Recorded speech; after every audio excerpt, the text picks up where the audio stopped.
Verdict of the market, I mean losing stock में कौन बात करता है? जो भारतीय वज़ीर ख़ारजा उन्होंने एक आगे से जवाब दिया हंसते हुए, who talks about a stock that is losing stock के बारे में कौन बात करता है। बड़ा दिल अफसरदा हुआ इस बात पे, रंज हुआ। एक डेट है, एक दिन है और दोनों मुल्कों में एक लॉन्च हो रहा है। पाकिस्तान में 2 सितंबर को जमात इस्लामी की तरफ से एक मुल्क गीर हड़ताल का ऐलान किया गया है। इस बीच मैंने किसी भारतीय नेता का, यानी प्राइम मिनिस्टर हो या वज़ीर ख़ारजा हो, उनका ऐसा कोई इंटरव्यू नहीं देखा जो पाकिस्तान के ज़िक्र के बगैर मुकम्मल हो। इस इंटरव्यू में भी मजबूरन जो मेज़बान थे संजय पुगालिया, उनको कहना पड़ा। और वहीं पर जो दूसरा लॉन्च है वो हो रहा है हमसाया मुल्क भारत में, और वो लॉन्च है कि इंडिया अब सूरज की तरफ जा रहा है। पाकिस्तान के अंदर एक यूनिट 60 रुपए के करीब फी यूनिट बिकता है। यही पाकिस्तानी रुपए के अंदर भारत के अंदर 15 से 18 रुपए का है। किसी गल्फ कंट्री या इस्लामिक कंट्री में भी चंद्रयान 3 या इस किस्म का कोई प्रोजेक्ट जो है वो लॉन्च किया गया हो, यानी इंडिया स्लो डाउन होने का नाम नहीं ले रहा। पाकिस्तान में स्पार्को के जो चीफ है, ये जितने साइंसदान है, उनकी बीएससी डिग्री है सबकी, बैचलर। इसमें सब कुछ है सब।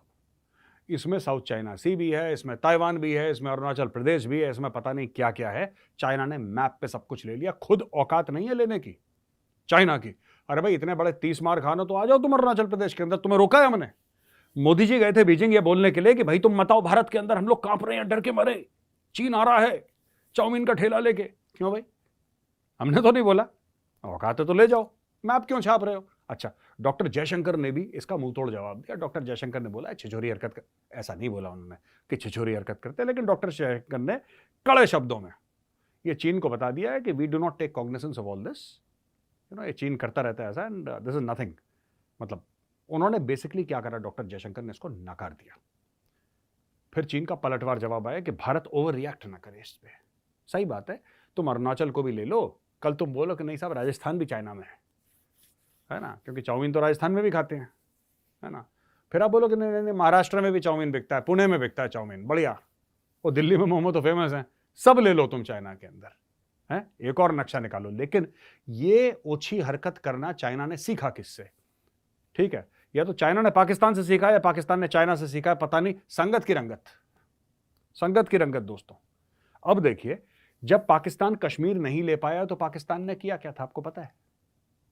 पाकिस्तान ने एक सड़क का नाम श्रीनगर हाईवे रख दिया, कहानी खत्म हो गई। रख सकते हैं, मैं तो ये कह रहा हूं कि एक और रोड का नाम दिल्ली हाईवे रख दो। तुम लोग चाहते हो ना कि लाल किले पे सब्ज हिलाली परचम लहराओगे, अब परचम पता नहीं कब से लहरा रहे हो तुम और क्या क्या कर रहे हो। तुम एक काम करो, एक हाईवे का नाम दिल्ली हाईवे रख दो, कहानी खत्म कर दो, वहीं पे नाम रख दिया, खुश हो गए। उसी प्रकार से चाइनीज ने भी एक मैप बनाया, चाइनीज खुश हो गए। जयशंकर हैं, डॉक्टर जयशंकर, ये वज़ीर ख़ारजा हैं भारत के। भारत में आपको पता है अगले वीकेंड में दिल्ली में G20 का समिट हो रहा है, जो कि एक बहुत बड़ी तारीख रकम हो रही है, इनक्रेडिबल इवेंट है। भारतीय जो फॉरेन पॉलिसी उसकी कामयाबी का एक सबूत है। आज वो मुखातिब थे NDTV से। NDTV के एडिटर इन चीफ हैं संजय पुगालिया, सीनियर सहाफ़ी हैं। वो एक बड़ी नशिस्त के सूरत में उनके साथ बैठे हुए थे और बड़ी तवील उन्होंने गुफ्तगू की। भारत के जो दुनिया भर में एक नया उभरता हुआ किरदार है, उस पर बात हो रही थी। भारत एक कैसे इमर्जिंग पावर है, उस पर बात हो रही थी। अमेरिका के साथ ताल्लुकात, चाइना के साथ, गल्फ़, सऊदी अरब, इसराइल के साथ, पूरी दुनिया में जो भारत की खारजा अमूर में जो वो नुमाया हुए हैं, उसकी कामयाबी का जश्न। और चंद्रयान 3 उसकी बात भी हो रही थी। तो मैंने इस मौजू पर इसलिए आपसे बात करनी ज़्यादा मुनासिब समझी है कि लम्हा फ़िक्री और थोड़ा अफसोस का मुकाम हुआ जब मैंने वो गुफ्तगू सुनी, देखी, इंटरव्यू। तो नाज़रीन, वो पूरे इंटरव्यू में अपनी कामयाबियां गिनवाते रहे, अपने खारजा अमूर पर जो उनके फतूहात उनका जिक्र करते रहे। मुझे 15 साल तो हो गए होंगे सहाफ़त करते हुए, 16 साल कह लें। इस बीच मैंने किसी भारतीय नेता का यानी प्राइम मिनिस्टर हो या वज़ीर ख़ारजा हो, उनका ऐसा कोई इंटरव्यू नहीं देखा जो पाकिस्तान के ज़िक्र के बग़ैर मुकम्मल हो। इस इंटरव्यू में भी मजबूरन जो मेज़बान थे संजय पुगालिया, उनको कहना पड़ा कि जी आपकी जो ख़ारजा पॉलिसी की कामयाबियाँ हैं उनका तो हम चर्चा कर ही रहे हैं, लेकिन वो इसलिए 76 साला फ़ॉरेन पॉलिसी इंडिया से मुख्तलिफ है कि अब आपकी ख़ारजा पॉलिसी की कामयाबियाँ पाकिस्तान के बग़ैर हम डिस्कस कर सकते हैं, पाकिस्तान का जिक्र नहीं होता, और कश्मीर का जिक्र भी वो कर रहे थे साथ। तो जो भारतीय वज़ीर ख़ारजा, उन्होंने एक आगे से जवाब दिया हंसते हुए, who talks about a stock that is losing. Kashmir के ऊपर मार्केट का वर्डिक्ट है, इंटरनेशनल मार्केट का, तो who talks about a stock that is losing. Losing stock के बारे में कौन बात करता है? बड़ा दिल अफसरदा हुआ इस बात पे, रंज हुआ कि हम कहाँ से कहाँ पहुँच गए हैं कि भारतीय वज़ीर ख़ारजा यूँ बात करेगा पाकिस्तान के बारे में। हम खुद उसके ज़िम्मेदार हैं, कोई और नहीं है। बिल्कुल ऐसे। और सर इसी वजह से एजुकेशन में भी पीछे रह गए हैं, और कहीं से हम नहीं देखते कि किसी गल्फ कंट्री या इस्लामिक कंट्री में भी चंद्रयान 3 या इस किस्म का कोई प्रोजेक्ट जो है वो लॉन्च किया गया हो। पाकिस्तान में सबके सब फौजी बैठे हुए उस इदारे में जहां पे साइंटिस्ट होने चाहिए थे। आपने खबर नहीं पड़ी है, मुझे अगले दिन हंसी आई बहुत ज्यादा, खुदा की कसम। उन्होंने कहा पाकिस्तान में स्पार्को के जो चीफ है, ये जितने साइंसदान है, उनकी बीएससी डिग्री है सबकी, बैचलर मास्टर डिग्री भी नहीं है उनके पास। ये खबर थी।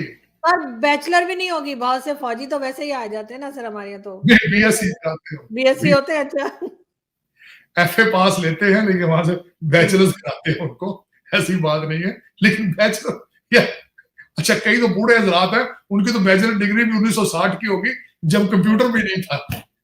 तो उनको क्या पता स्पार्को को कहाँ चलाना है, स्पार्को किस मर्ज की दुआ है, उन्हें क्या पता है। तनख्वाह मिल रही है, घर बैठे रहते हैं, सिगार पी ली, गाफ खेल ली, बस यही और क्या। मगर सर ये हाल क्यों कर रखा है इन्होंने? और उसके बाद सर अभी इंडिया में जो है वो अमेरिकन प्रेसिडेंट भी जाने वाले हैं, और उसके बाद यहाँ पे फिर एक रोना धोना मच जाएगा कि जी वहां चले गए और हमारे यहाँ नहीं आए। वहां तो खैर वो G20 की वजह से जा रहे शायद, लेकिन ये कि उनके विजिट को आप कैसे देख रहे हैं? भाई उनका विजिट देखें, वो पहले देखें ब्रिक्स में जो तरक्की उनकी, फिर G7 का है, फिर G20 का है, उनके तो कई आकस है उनके साथ, उनका उनके वो कई प्लेटफॉर्म्स पे लीडरशिप उनकी चल रही है। आपको तो एतराज होने नहीं चाहिए उसके ऊपर। आप बिजली के बिल ठीक करें अपने, आपका अमेरिकन प्रेसिडेंट के साथ क्या रिलेशनशिप है। लेकिन ये यहाँ भी आ रहे हैं, हमारे काकड़ साहब आ रहे हैं यहाँ पे, हमारे वजीर दाखिला भी आ रहे हैं, यूनाइटेड नेशन में स्पीच करेंगे। ऐसी बात नहीं है, हम भी इतना पीछे नहीं है, 19-20 का ही फर्क है, कुछ आंकड़ों का ही फर्क है, कोई ज्यादा फर्क भी नहीं।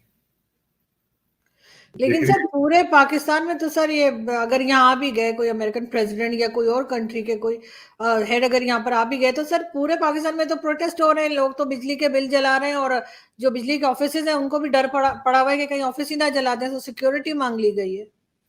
मीटर रीडर्स ने कहा है हम सिर्फ इस शर्त में मीटर रीड करेंगे हमारे साथ पुलिस जाए, और ये पहली दफा नहीं हुआ है। ये आप उस मुल्क में बैठेंगे जहाँ वैक्सीन लगाने के लिए भी साथ पुलिस जाती थी, पोलियो के कतरे पिलाने जाते तो पुलिस साथ जाती।